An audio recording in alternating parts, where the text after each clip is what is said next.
玩陣先講，佩服你，仰望你。天才嘅話唔使你頭痛，大人都頂唔撚順。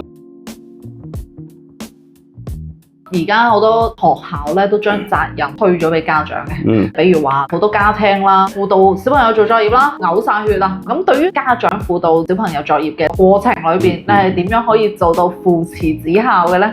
首先咧，學校將責任推俾家長係一個社會系統嘅問題。咁冇辦法嘅，我都好理解啲老師佢哋嘅一個主體心態。第二咧，細路仔佢一定係會唔識嘅，佢一定會記唔住，佢一定會分心。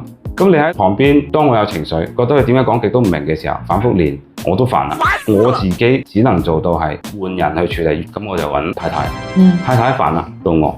咁同埋我自己親身陪過我仔溫習2-3個鐘頭，好枯燥啊，大佬，大人都頂唔撚順啊！你話叫個細路仔，如果佢真係捱得住，佢好撚叻㗎啦，好聽話㗎。偉大人竟然可以忍到而家，真係堅毅不屈啊！突然間我又諗到，我做咩要咁樣培養個機器啊？你反而要同情翻佢唞下啦，玩陣先講啦，一齊玩係嘛？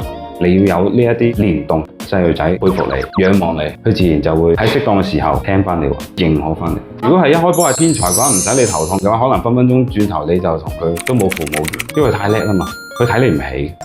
我淨係問我攞幾多分啊？求學不是求分數。其實做人嘅事唔係咁複雜啫，關注我，你遇到嘅問題會揾到具體嘅答案。